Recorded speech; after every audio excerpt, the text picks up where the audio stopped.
Подошел к скуле.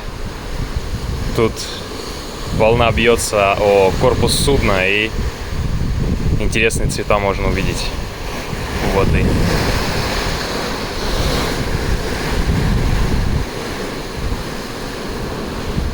Чтобы понимали, эта волна вот сейчас метра, наверное, 2.